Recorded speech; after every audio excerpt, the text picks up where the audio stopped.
الحمدللہ رب العالمین والصلاة والسلام علی سید الانبیاء والمرسلین وعلی آلہ واصحابہ اجمعین اما بعد فاعوذ باللہ من الشیطان الرجیم بسم اللہ الرحمن الرحیم۔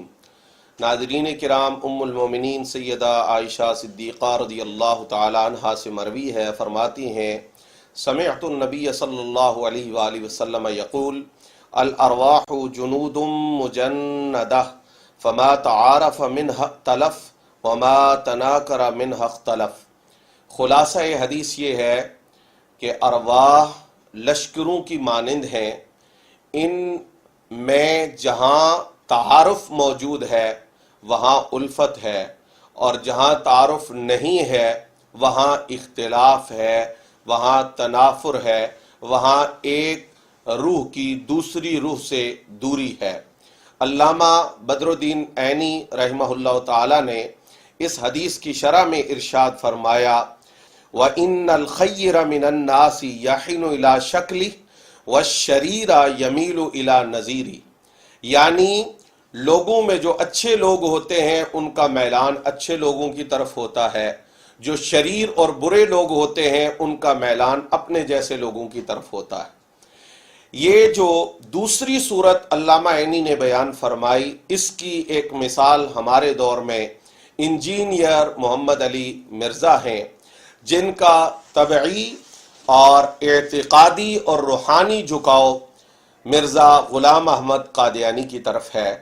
اس پر بہت سارے شواہد ہیں جن میں سے چند میں آپ کی خدمت میں پیش کرنے کی کوشش کروں گا۔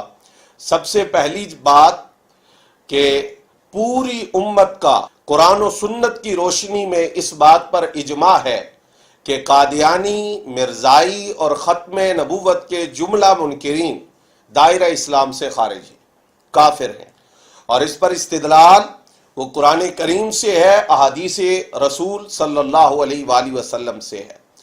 لیکن مرزا جہلمی صاحب نے مرزا قادیانی سے طبعی اور اعتقادی موافقت کو ظاہر کرنے کے لیے یہ کہہ ڈالا کہ ہم قادیانیوں کو اس لیے کافر سمجھتے ہیں کہ ہمارے والدین مسلمان ہیں، ہمارے والدین قادیانی نہیں ہیں۔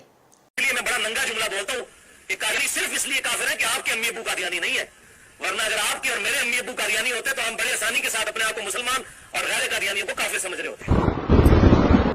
قادیانی صرف اس لیے کافر ہے کہ آپ کے ماں باپ قادیانی نہیں ہیں، ورنہ اگر آپ کے ماں باپ قادیانی ہوتے تو قادیانی مسلمان ہوتے اور باقی سارے کافر ہوتے۔ نعوذ باللہ۔ اس سے پہلا شبہ تو یہ پیدا ہوتا ہے کہ پوری امت مسلمہ جب قادیانیوں کو اس لیے کافر سمجھتے ہیں کہ ان کے والدین مسلمان ہیں، تو مرزا صاحب قادیانیوں کو کافر نہیں سمجھتے تو پھر ان کے والدین کا عقیدہ کیا ہے؟ اور دوسری بات یہ ہے کہ ہرگز قادیانیوں کو کافر سمجھنے کی یہ دلیل نہیں ہے کہ ہمارے والدین مسلمان ہیں۔ کسی بھی مسلمان کے والدین کسی عقیدے پر ہوں، جس طرح کے 9 مسلم لوگ ہیں، اب کوئی کسی ہندو کی اولاد ہو، مسلمان ہو جائے تو اس پر اسلام اور اسلام کے تمام لوازم کو ماننا ضروری ہوگا۔ ہم قادیانیوں کو کافر سمجھتے ہیں قرآن کی بنیاد پر، ہم قادیانیوں کو کافر سمجھتے ہیں احادیث متواترہ کی بنا پر، ہم قادیانیوں کو کافر سمجھتے ہیں اجماع امت کی بنا پر۔ دوسری بات جو مرزا جہلمی صاحب نے مرزا قادیانی کے حق میں کی وہ یہ کہ رسول اللہ صلی اللہ علیہ وآلہ وسلم کو نبی اور رسول ماننے کی وجہ سے قادیانی عیسائیوں سے اور یہودیوں سے بہتر ہے۔ یہ جو دو بڑی چیزیں ہیں کہ نبی علیہ السلام کو ماننا اور قرآن کو ماننا، یہ چیزیں انہیں یہود و نصارہ اہل کتاب سے کیا بہتر نہیں کر دیتی ہیں؟ یہ چیزیں انہیں یہود و نصارہ اہل کتاب سے کیا بہتر نہیں کر دیتی ہیں؟ اب اس میں سازش یہ ہے کہ جب اہل کتاب سے نکاح کی اجازت موجود ہے تو پھر قادیانی جب ان سے ایک اعتبار سے بہتر ہیں تو ان سے نکاح کیوں نہیں ہو سکتا؟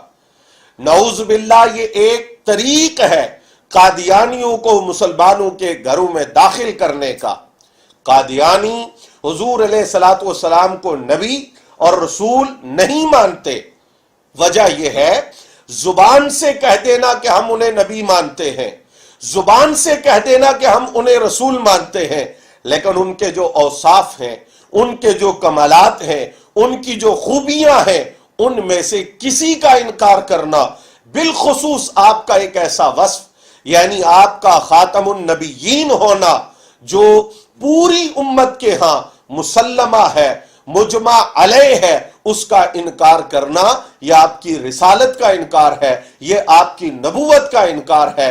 سو قادیانی ہرگز حضور علیہ الصلوۃ والسلام کو رسول اور نبی تسلیم نہیں کرتے۔ مرزا غلام احمد قادیانی نے جھوٹی نبوت کے دعویٰ کے لیے ذلی نبی، بروزی نبی کے الفاظ کو آڑ بنایا۔ انجینئر مرزا محمد علی نے مرزا قادیانی کی سپورٹ کرتے ہوئے، حمایت کرتے ہوئے کہا کہ قادیانی نے تو اپنے آپ کو حضور کا غلام سمجھا ہے، ذلی اور بروزی کے لفظ استعمال کیے ہیں جو بڑے محتاط لفظ ہیں۔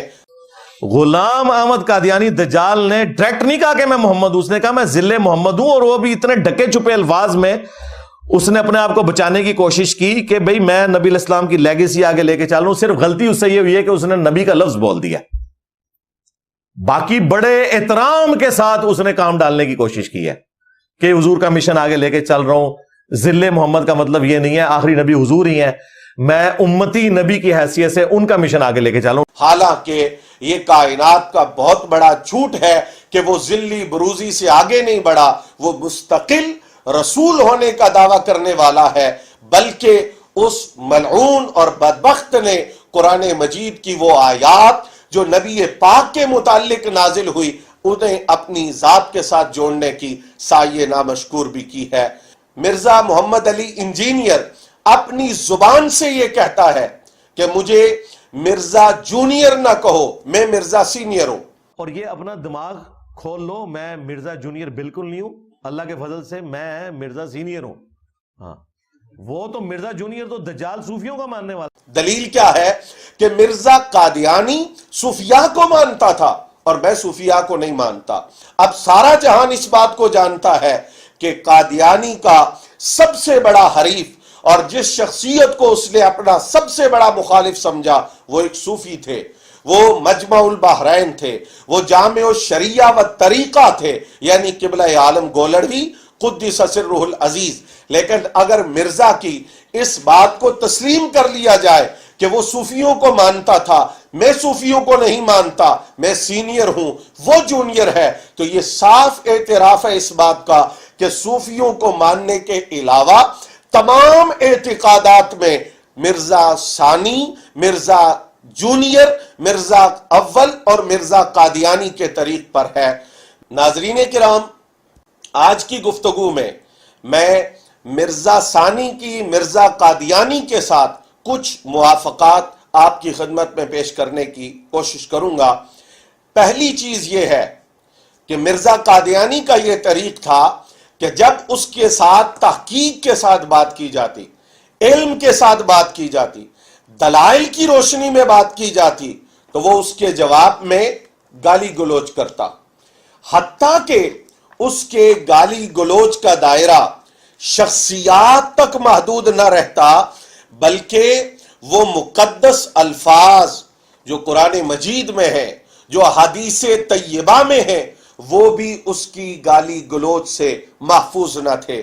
میں آپ کے سامنے سیف چشتیائی سے ایک اقتباس پیش کرتا ہوں۔ قبلہ عالم لکھتے ہیں، میں آپ کا بڑا ممنون ہوں گا اگر آپ مجھے منہ بھر گالی دے لیں، یعنی مجھے گالیاں دے، شریعت کے تحفظ کی خاطر، تبلیغ دین حق کی خاطر میں آپ کی گالیوں پر صبر کروں گا، برداشت کروں گا، مگر کتاب اللہ و سنت رسول و اجماع امت مرحومہ میں دخل بیجا نہ کریں۔ مجھے جو کہیں وہ آپ کی مرضی ہے، لیکن کتاب اللہ، سنت مصطفیٰ، اجماع امت مرحومہ کو نہ چھیڑیں، اس میں بیجا دخل اندازی نہ کریں، اور نیز گالیوں کو ہماری ذات تک ہی محدود رکھیں اور ہمارے منہ سے جو کلمات نکلتے ہیں ان کو گالیاں نہ دیں، کیونکہ بفضل اللہ وحولہ اکثر اوقات آپ کے مخالفین کے منہ سے آیات قرآنیہ و حدیث نبویہ و تسبیحات و تحلیلات بھی نکلتی ہیں، لہٰذا گزارش ہے کہ آپ کے اس کہنے میں وَهُوَ خَبِيثٌ وَخَبِيثٌ مَا يَخْرُجُ مِن شَفَتَيْهِ ماخوذ نہ ہو جائیں۔ یعنی الیاذ باللہ مرزا غلام احمد قادیانی یہ کہتا تھا کہ جو میرے مخالف ہیں وہ بھی خبیث ہیں، اور جو کچھ ان کے منہ سے نکلتا ہے اس نے اس کے متعلق بھی یہی لفظ استعمال کیا۔ اب یہ تحقیق کے جواب میں مرزا قادیانی کا طرز عمل تھا، بعینہ ہی وہی طرز اور وہی انداز مرزا ثانی اور مرزا جہلمی کا ہے۔ مرزا ثانی نے آج سے تقریباً 5 سال قبل تحقیق الحق فی کلمت الحق جو شاہ اعلیٰ گولڑوی رضی اللہ تعالی عنہ کی تصنیف لطیف ہے، اس کو سامنے رکھ کر کہا کہ اس کتاب کا جو نام ہے یعنی تحقیق الحق فی کلمت الحق، اس میں کلمت الحق کے الفاظ سے مراد چشتی رسول اللہ۔ میر علی شاہ صاحب نے تو چشتی رسول اللہ کے دفاع کے اوپر باقاعدہ تحقیقی مقالہ لکھا ہوا ہے، تحقیق الحق فی کلمت الحق، نہ ذکر کلمت الحق، یہ نعوذ باللہ من ذالک۔ فقیر نے فوری طور پر 350 صفحہ کی کتاب سامنے کی کہ یہ کلمت الحق ہے اور تحقیق الحق فی کلمت الحق سے مراد چشتی رسول اللہ نہیں ہے، بلکہ یہ کتاب ہے جس کے متعلق حضور نے تحقیق الحق تحریر فرمائی ہے۔ کیا ہے کلمت الحق، اس کی میں آپ کو حقیقت واضح کرتا ہوں۔ یہ میرے پاس موجود ہے، آج سے درجنوں سال پہلے کی یہ کتاب چھپی ہوئی ہے۔ یہ ہے وہ کتاب جس کا نام کلمت الحق ہے۔ یہ کتاب ہے، چشتی رسول اللہ نہیں ہے، یہ کتاب ہے جس کے متعلق پیر صاحب نے تحقیق الحق شریف تصنیف فرمائی۔ اس کو یہی نہیں پتا کہ کلمت الحق سے مراد کیا، یہ ایک پوری کتاب ہے جس کے 350 صفحات ہیں، اور وہ کیا کہہ رہے ہیں، کلمت الحق سے مراد چشتی رسول اللہ۔ اور پیر صاحب رضی اللہ تعالیٰ عنہ نے اس کتاب یعنی کلمت الحق کی تردید میں تحقیق الحق تصنیف فرمائی ہے۔ تو اب اس نے کیا کیا کہ کلمت الحق سے بنایا چشتی رسول اللہ، اور اس کے بعد جو ہے وہ چشتی رسول اللہ کی تائید میں ایک پوری کتاب لکھ دی۔ یہ حضرت صاحب رضی اللہ تعالیٰ عنہ کے ذمہ ایسی چیز ڈال دی کہ حضرت صاحب قبلہ عالم تو اس کی تردید فرما رہے، اور اس صاحب کو خبر تک نہیں ہے کہ یہ کلمت الحق کیا ہے۔ ٹائٹل پیج کے ساتھ جو بندہ یہ سلوک کر رہا ہے وہ کتاب کے مندرجات کے ساتھ کتنی دیانتداری کرے گا؟ اب چاہیے تو یہ تھا کہ مرزا جہلمی صاحب اس کا علمی جواب دیتے، دلائل کے ساتھ یہ بات ثابت کرتے کہ کلمت الحق سے مراد چشتی رسول اللہ ہے، لیکن انہوں نے اپنی زبان کو شاہ اعلیٰ گولڑوی کے حوالے سے دراز کر دیا۔ جو لفظ انہوں نے کہے وہ آپ ان کی زبان سے سن سکتے ہیں۔ پیر میر علی شاہ صاحب نے تحقیق الحق فی کلمت الحق اس کتاب کے اندر انہوں نے کہا کہ چشتی رسول اللہ والے واقعے سے کوئی دلیل نہیں پکڑ سکتا، وہ بزرگ ایک خاص حالت میں تھے، ان کا معاملہ بالکل الگ ہے، وہ بالکل ٹھیک تھا، تو اگر اپنے نام کا کلمہ پڑھائے گا نا تو ہم تجھے غلط کہیں گے۔ اندازہ کریں، غلام احمد قادیانی دجال کو یہ کہتے ہیں ہم نے خاموش کروا دیا تھا، خاموش کیا کروایا، اپنے کپڑے اتار دیے اس کے سامنے۔ اور پھر یہ کہا بارے دیگر کچھ عرصہ پہلے کہ پیر صاحب نے تحقیق الحق میں یہ کہا ہے کہ قادیانی نبوت کا دعویٰ کرے، رسالت کا دعویٰ کرے تو وہ دجال ہے، وہ کافر ہے، لیکن کوئی اور اپنے آپ کو رسول کہے، چشتی رسول اللہ کا کلمہ پڑھوائے تو وہ مسلمان ہے، اس پہ کوئی بوجھ نہیں ہے، اس پہ کوئی بار نہیں ہے۔ میں نے پھر یہ کہا کہ مرزا صاحب تحقیق الحق میں اول سے لے کر آخر تک تحقیق الحق کے مصنف شاہ اعلیٰ گولڑوی نے کہیں بھی مرزا قادیانی کا ذکر نہیں کیا۔ اب چاہیے تو یہ تھا کہ وہ اس کتاب سے قادیانی کا ذکر نکال کر دکھاتے، یہ تحقیقی جواب ہوتا، یہ علمی جواب ہوتا، یہ کتابی بات ہوتی، لیکن مرزا صاحب نے اپنی زبان کو اور طول دیا اور شاہ اعلی گولڑوی رضی اللہ تعالی عنہ کے حوالے سے مزید بد اخلاقی کے اندر، حواس باختگی کے اندر مشغول ہوئے ہیں۔ آپ مجھے بتائیں، یہ بندہ جس نے چشتی رسول اللہ کا دفاع کیا ہو، یہ مناظرہ لڑنے اگر غلام احمد قادیانی دجال کے سامنے جائے گا تو انہیں کے مناظرہ لڑنا ہے وہ نال؟ انہیں کہنا ماما پہلے اپنے گھر دی خبر لے، ہاں دسو کہ مناظرہ لڑنا ہے انہوں نے؟ اکو کو جیو گلے لگ کے رو، ایک وڈا پرا ایک نکا پرا۔ مرزا ثانی کی مرزا قادیانی کے ساتھ ایک موافقت یہ بھی ہے کہ دونوں عربی زبان سے نابلد ہیں۔ نہ مرزا قادیانی کی عربی اچھی ہے اور مرزا ثانی کی عربی تو ایسی ہے کہ ترجمہ دور کی بات ہے، تفسیر اور تشریح دور کی بات ہے، وہ قرآن مجید کے الفاظ اوپر سے دیکھ کر ناظرہ بھی صحیح نہیں پڑھتے۔ اب ان کی قرآن دانی، ان کی عربی زبان سے واقفیت کے حوالے سے آپ یوٹیوب سرچ کریں، آپ کو سینکڑوں شواہد ملیں گے کہ ان کو عربی زبان سے کوئی لینا دینا نہیں ہے۔ اسی طرح مرزا قادیانی عربی زبان سے نابلد تھا، لیکن میں مرزا ثانی صاحب کو یہ کہوں گا کہ آپ کی نسبت اس کی عربی ایسی تھی کہ آپ کو مرزا جونیئر کہا جائے اور اسے مرزا سینئر کہا جائے۔ میں چند امثلہ آپ کے سامنے رکھوں گا تاکہ آپ اندازہ کر سکیں کہ یہ عربی زبان میں مرزا ثانی کا استاذ کون ہے، مرزا ثانی نے عربی کس سے سیکھی ہے۔ مرزا قادیانی نے اپنی تفسیر اعجاز المسیح کے اندر جو اغلاط کی ہیں ان کا تو گنتی شمار نہیں ہے، لیکن حضور اعلیٰ گولڑوی رضی اللہ تعالیٰ عنہ نے 100 کے قریب جن چیزوں کی نشاندہی کی ہے ان میں ایک چیز یہ ہے، قادیانی اپنی تفسیر کے پہلے صفحہ پر لکھتا ہے فی 70 یوما من شہر الصیام، شہر رمضان کے 70 دن۔ اب 7-8 سال کا بچہ جانتا ہے کہ رمضان المبارک کے 31 دن بھی نہیں ہوتے، لیکن یہ مرزا قادیانی ہے جو اپنی تفسیر اعجاز المسیح، جس کو وہ اپنی نبوت کی دلیل بنا رہا ہے، اس کے اندر رمضان کے 70 دن بتاتا ہے۔ پھر وہ اسی صفحہ پر لکھتا ہے وَقَانَ مِنَ الْحِجْرَةِ 1318 وَمِن شَهْرِ النَّصَارَى 20 فروری 1901۔ اب یہ اہل علم غور کریں کہ یہ عربی سے کتنی واقفیت ہے اور عربی گرامر سے کتنا تعلق ہے۔ پھر لکھتا ہے مقام الطبع قادیان ضلع گرداسپور، یہ عربی ہے۔ عربی کے اندر پے بھی موجود ہے، مرزا ثانی کی عربی میں بھی پے موجود ہے۔ یہ کہتے پٹ عربی کا لفظ ہے۔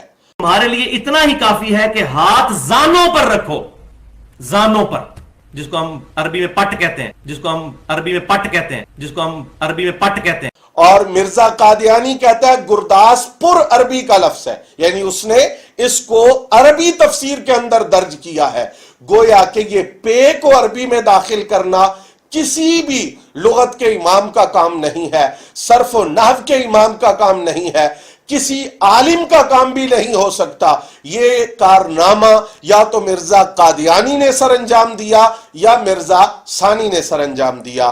پھر لکھتا ہے با اہتمام الحکیم فضل الدین، حالانکہ یہ فضل الدین معرب ہے، تعریب کرنے کے بعد اس کو فضل الدین پڑھا جائے گا۔ یہ مرزا قادیانی کی عربی ہے اور مرزا ثانی کی عربی آپ بخوبی جانتے ہیں۔ ان موافقات میں ایک موافقت اور جو بڑی اہم ہے مرزا قادیانی اور مرزا ثانی کے درمیان، وہ یہ ہے کہ مرزا قادیانی بھی زبانی گفتگو سے بھاگا اور مرزا ثانی بھی زبانی گفتگو اور بحث مباحثہ سے گریز کرتا ہے۔ علماء اس کے گھر چلے جائیں پھر بھی وہ بحث مباحثہ سے گریزہ نظر آتا ہے۔ اب اس کی وجہ جو مرزا قادیانی نے بتائی، وہ کہتا ہے مجھے الہاماً منع کیا گیا کہ میں مباحثہ نہ کروں۔ اب اس وجہ کو شاید مرزا ثانی صاحب تسلیم کریں کہ جی الہام ہوا تھا، ان کی مجبوری تھی، لیکن ہم سمجھتے ہیں کہ اس کو جو الہام ہوتا تھا، اس کو جو ایحاء ہوتا تھا، وہ ابلیس اور شیطان کی طرف سے ہوتا تھا۔ الہام نبوت، وحی نبوت، یہ خاص ہے اللہ کے پیغمبر کے ساتھ، نبی کے ساتھ۔ خیر اور اچھائی کا پہلو اللہ رب العزت اپنے کرم سے اگر کسی کے دل میں ڈالے تو وہ کبھی بھی شریعت کے معارض نہیں ہوتا۔ لیکن آج کی گفتگو میں آپ کو یہ حقیقت بتاؤں گا کہ مرزا قادیانی مباحثہ کیوں نہیں کرتا تھا اور مرزا ثانی مباحثہ کیوں نہیں کرتا ہے۔ بہانے وہ بھی بہت کرتا تھا اور بہانے یہ بھی بہت کرتا ہے۔ اصل بات یہ ہے کہ بحث مباحثہ میں یہ ہوتا ہے، مناظرہ میں یہ ہوتا ہے کہ دونوں مناظر ایک دوسرے کے سوال کا فوری جواب دینے کے پابند ہوتے ہیں، اور مرزا قادیانی صاحب فوری جواب نہیں دے سکتے، مرزا ثانی صاحب فوری جواب نہیں دے سکتے، اس لیے کہ ان کو پیچھے سے مواد آتا ہے۔ دونوں میں سے بھاگا کون تھا یہ ایک الگ چیز ہے۔ مجھے جو قادیانیوں نے مواد بھیجا ہے اس میں تو یہ لوگ بھاگے ہیں، مجھے جو قادیانیوں نے مواد بھیجا ہے اس میں تو یہ لوگ بھاگے ہیں۔ اب یہ پیچھے سے مواد آئے گا پھر جواب دیں گے۔ سو اس دور کے مطابق قادیانی پر جب کوئی اعتراض کیا جاتا تو وہ مناظرہ کی شکل میں جواب دینے کی بجائے کہتا کہ میرا رسالہ آ جائے گا، اور مرزا ثانی کہتا ہے کہ میرا کلپ آ جائے گا۔ 1937 میں ڈیتھ ہوئی ہے پیر میر علی شاہ صاحب کی، جو یہ کہتے ہیں جی بہت بڑے ہمارے جی ہیرو غلام احمد قادیانی کے خلاف کھڑے ہوئے تھے۔ وہ بھی ہمیں تو اب کچھ اور ہی سننے کو مل رہا ہے کہ نسیا کیڑا سی دوئیں چو۔ وہ بھی ہو سکتا ہے کچھ عرصے تک میری ویڈیو آ جائے کہ انہیں دوئیں چو نسیا کون سی۔ کیوں؟ اس لیے کہ مواد مہیا کیا جاتا ہے، اور یہ جو مواد مہیا کیا جاتا ہے، اس حوالے سے مرزا نے ایک سٹیٹمنٹ یہ بھی دی ہے کہ مناظرہ لاہور سے حضرت اعلیٰ گولڑوی رضی اللہ تعالیٰ عنہ نے گریز کیا، آپ نے فرار اختیار کیا۔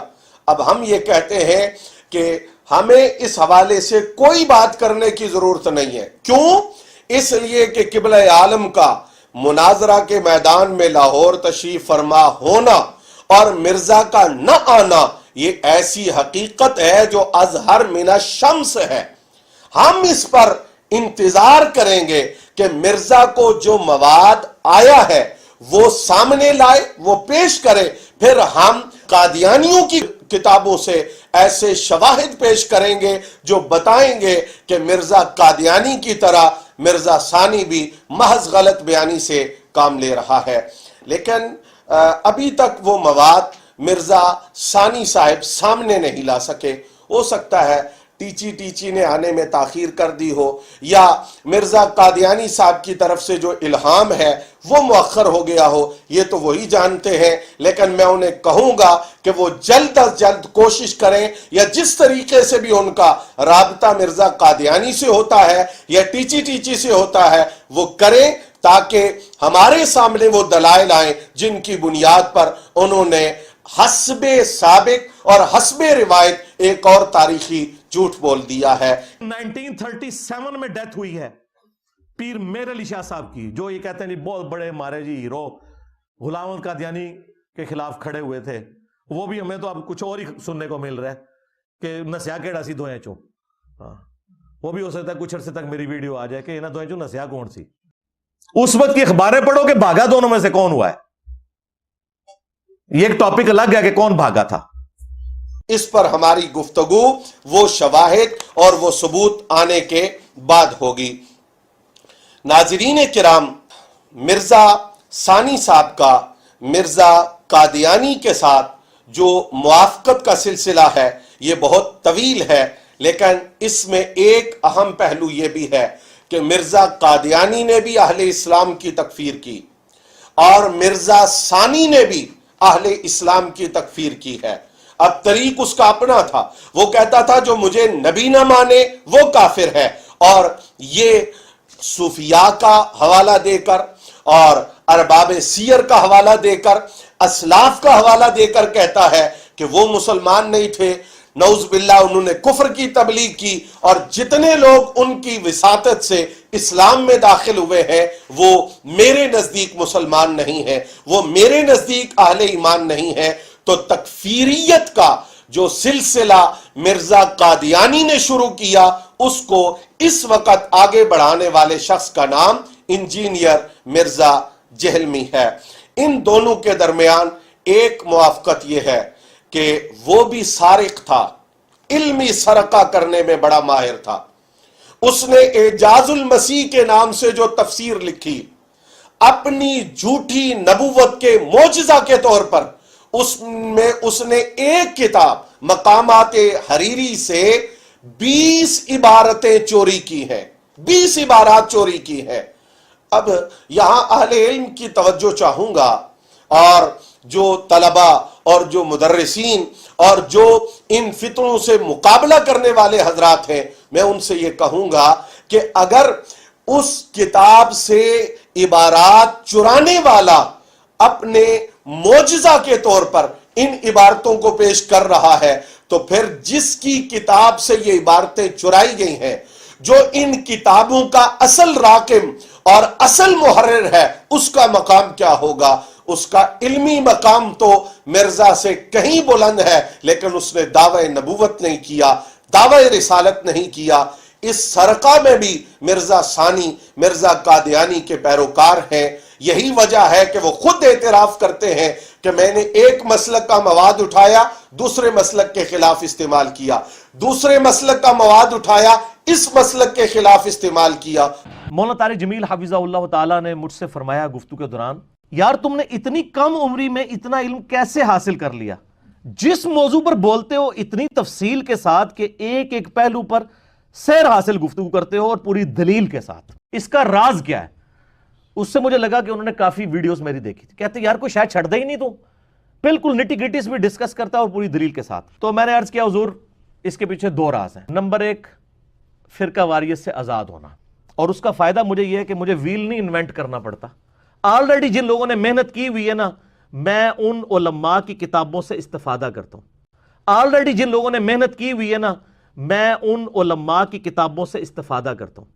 آلریڈی جن لوگوں نے محنت کی ہوئی ہے نا، میں ان علماء کی کتابوں سے استفادہ کرتا ہوں۔ اور اپنے پلے کچھ بھی نہیں ہے، اپنے پاس تو اتنا بھی نہیں ہے کہ میں قرآن کی کسی آیت کا ترجمہ کر سکوں۔ مجھے کہنا پڑتا ہے فلاں نے یہ ترجمہ کیا ہے، فلاں نے اس کا یہ معنی بیان کیا ہے، اور میری حالت تو یہ ہے کہ احادیث طیبہ کی کسی کتاب کی کوئی عربی عبارت پڑھ کر اس کا ترجمہ کرنے کی لیاقت بھی مرزا ثانی کے اندر نہیں ہے، بلکہ اس کے لیے کسی نہ کسی معاون بک کی کتاب کی ضرورت ہوتی ہے۔ یہ ایک طویل فہرست ہے، لیکن آخر پر میں یہ کہوں گا کہ جس طرح مرزا قادیانی مالی خلیہ کی بیماری میں مبتلا ہوا، اور اس بیماری کی علامت کیا ہے؟ بندہ بڑے بڑے دعوے کرتا ہے اور اس کی حقیقت کچھ بھی نہیں ہوتی، وہ کر کچھ بھی نہیں سکتا۔ آج کے دور میں مالی خلیہ کو آپ سائیکی پرابلم کہہ سکتے ہیں، نفسیاتی پرابلم کہہ سکتے ہیں۔ مرزا قادیانی کی طرح مرزا ثانی بھی بڑے بڑے دعوے کرتا ہے، میں یہ کر دوں گا، میں ایسے کر دوں گا، میری طرف سے قیامت تک آپ کے پاس ٹائم ہے، لیکن سامنے دیکھ کر ناظرہ قرآن مجید پڑھنے پر بھی یہ مرزا قدرت نہیں رکھتا۔ برادران اسلام، یہ فتنے صدیوں سے چلے آ رہے ہیں، اور وقت گزرنے کے ساتھ ساتھ ان میں اضافہ ہوگا۔ ہمارے آقا و مولا صلی اللہ علیہ وآلہ وسلم کی ختم نبوت اجماعی، قطعی، یقینی، حتمی اور جزمی عقیدہ ہے، جس میں ادنا سا شک بھی انسان کو اسلام سے فارغ کر دیتا ہے۔ قادیانی قرآن و سنت اور اجماع امت کے مطابق کافر ہے، اس کے معاون اور اس کی سپورٹ کرنے والے، اس کی حمایت کرنے والے، اسے مسلمان سمجھنے والے یا اس کی نبوت اور رسالت کو جسٹیفائی کرنے والے لوگ بھی اس کے حکم میں ہیں۔ اللہ پاک کی بارگاہ میں دعا ہے کہ وہ ہمیں صراط مستقیم پر استقامت نصیب فرمائے۔ وآخر دعوایا ان الحمدللہ رب العالمین۔